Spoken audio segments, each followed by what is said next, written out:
It's been 25 years since Putin became Putin in our country. In more than 20 years in power, Vladimir Putin has managed to do the most important thing, to turn his own face into the most unstable object in Russian politics. Today, no one really understands, is it one Putin, three Putins, or the Kremlin has long been operating with a system of swapping actors without warning. People, they don't even have an education. I don't know, they're just kids. While the Kremlin pretends that all the talk about body doubles is just conspiracy theories, the internet has long been living in its own cinematic universe of Putins. He could barely handle some kefir. One is chubby, another is Botoxed, the third has ears of the wrong shape. The fourth looks like he just walked out of a regional community center in Tyumen. So a country that once had Gagarin is now studying Putin's chin under a microscope. The real Putin is very weak due to old age and illnesses that limit his ability to work. And let's not forget about the fear of assassination. That's why he uses body doubles more and more often. I have recently started joking much less and have almost completely stopped laughing altogether. Today, we'll break down the top 5 legendary Putin body doubles, from the most meme-worthy to those after which people actually started comparing photos pixel by pixel. And we'll see how they give themselves away and where the real one is.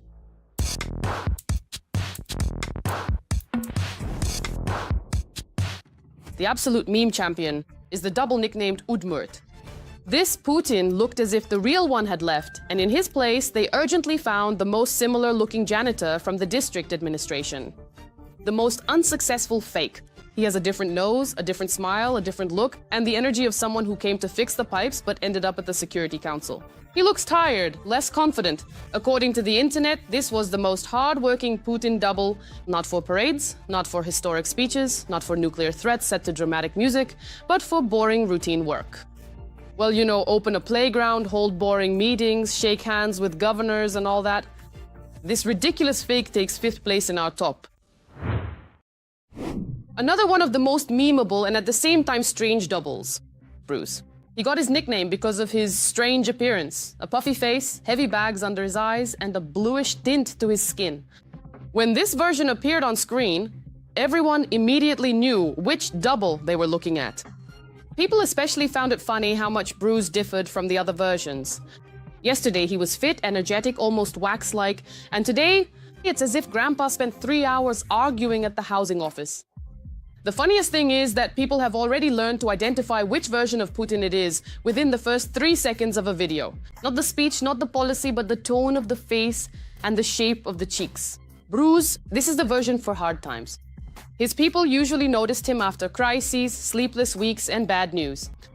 According to internet legend, Sinyak is released when the main cast is tired, the country's mood is gloomy, and they need to show the most stern grandfather who has survived everything. The only problem is that he looks like he survived absolutely everything. The USSR, the 90s, sanctions, a mortgage, and waiting in line at the clinic all at once. We're giving him 4th place in our ranking. Much more often, it's the banquet version that catches the eye. That's the one who sits at tables as long as the Moscow-Vladivostok route. It's precisely the banquet version who shows up at endless official meetings, at boring negotiations, forums, banquets, and events where you just need to exist in front of the cameras and drink with everyone. By the way, the banquet version once gave himself away at the Austrian foreign minister's wedding.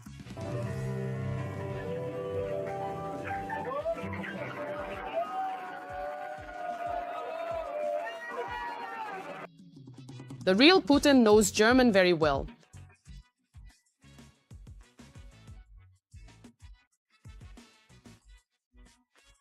But at the banquet, that knowledge seemed to vanish. He simply hadn't been taught that in time.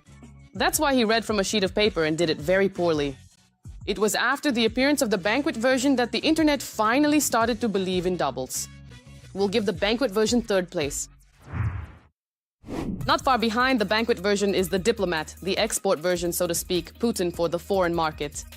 He is supposedly reserved for meetings with world leaders, trips abroad, summits, and occasions where it's necessary to look not like the final boss of a post-Soviet horror, but like a respected international partner. The diplomat usually has a fresher face, a calm expression, less aggression, and the look of someone who at least occasionally sees the sun. The internet loved this version because the contrast was just too stark. Yesterday on TV, he was a stern old man from the bunker. Today at the summit, he looks like a corporate lawyer at the forum in Dubai. The main task of the diplomat is not to scare foreigners ahead of time. His job is to look presentable in photos, not appear too tired, move confidently, and avoid giving the impression that global politics is being run by someone who hasn't left an underground office in 5 years.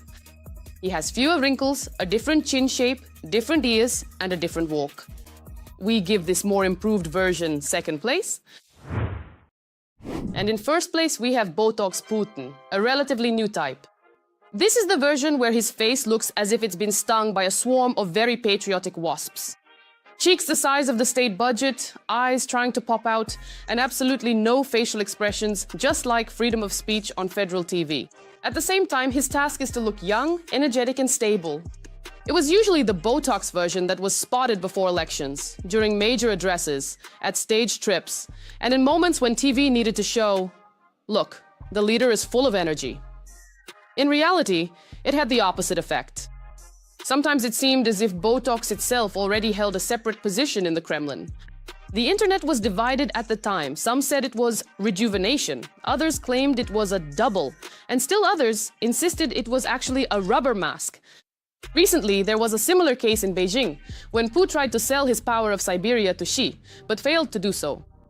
In the latest photos, the effect of a puffed-up face is clearly visible.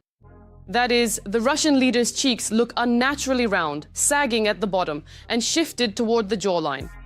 Because of this, there is a visible effect of a noticeably rounder and puffier face, which is sometimes associated with fluid retention in the body, medication effects, or cosmetic procedures. For comparison, here is Putin in the Kremlin, and here he is already puffed up in Beijing. The face has a completely different structure. Some experts believe that Putin does not appear in public because he is afraid of catching a virus due to his cancer diagnosis. And in fact, the real Putin was last seen in 2020. There is no evidence of Putin's death or his illnesses, something the Kremlin representatives make sure of. There is a widespread theory that he died back in 2004 from a stroke, while everything secret eventually comes to light.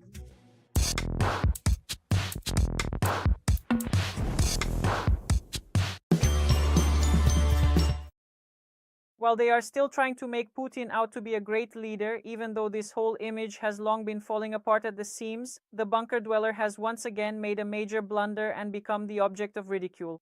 This time, Putin performed so poorly in public that the video instantly spread across social media and Russian media began urgently deleting it. Hello, you are on the Glavrit channel. This is Marina Furman with you.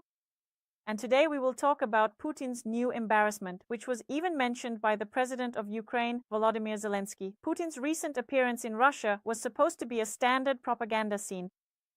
Support for war criminals, ceremonial footage, a controlled sense of unity, and the usual picture for television. But everything went off script. Putin tried to shout the traditional hooray, but it looked so unconvincing that the moment instantly spread across social media.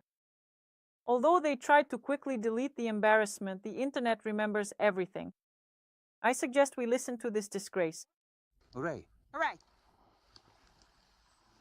Hooray!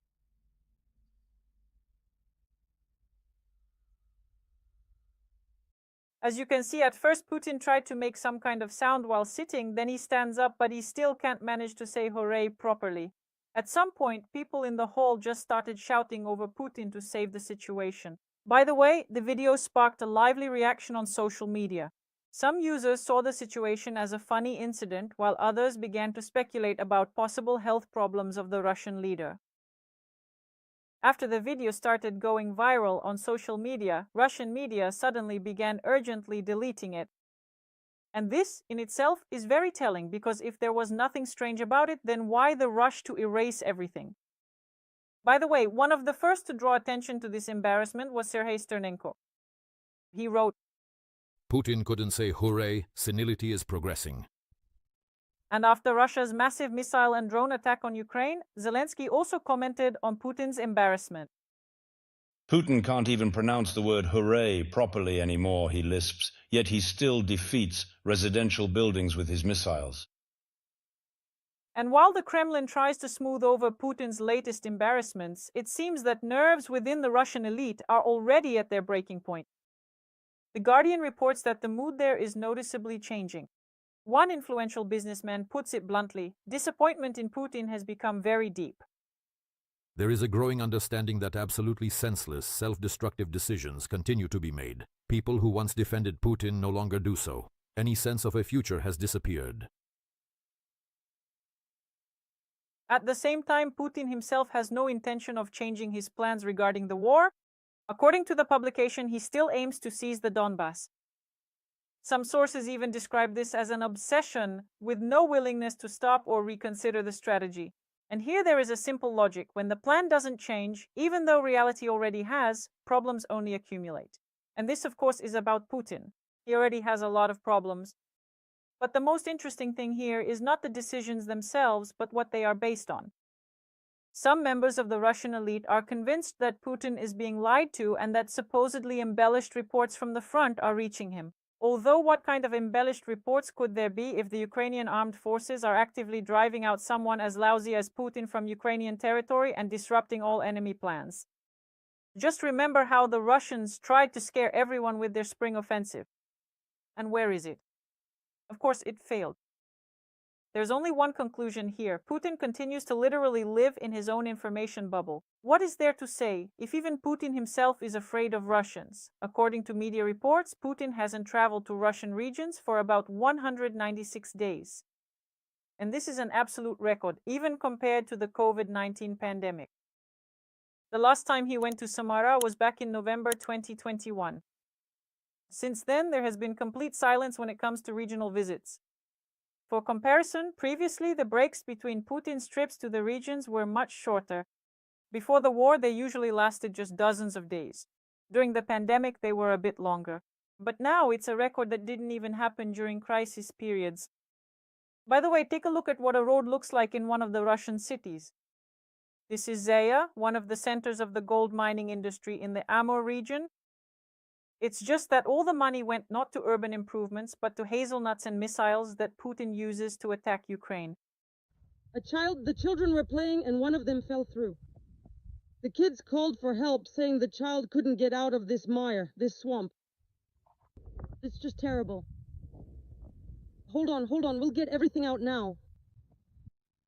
Putin could have allocated the Russian citizens' budget to roads and improving the lives of Russians, but instead he spends the money on war, missiles, and propaganda. By the way, despite spending almost, attention, $3 billion, the Kremlin dictator Vladimir Putin is not as popular in Russia as he would like to be. He's starting to have problems, writes Forbes. It is noted that even in official polls, which the Kremlin uses as a propaganda tool, there is a marked decline in Putin's ratings, from 74% in February to 65% in April, and trust has dropped by 7 points to 71% over the same period. In a democratic country, such figures might seem high, but for Russia, this is the worst result since the start of the full-scale war against Ukraine in 2022. Therefore, while the Kremlin tries to quickly remove clips showing Putin's blunders, it is no longer possible to mask or cut out the problems within Russia. They are accumulating almost every day and are becoming increasingly noticeable. That's all from me. Leave comments and subscribe to our channel. See you in the next videos.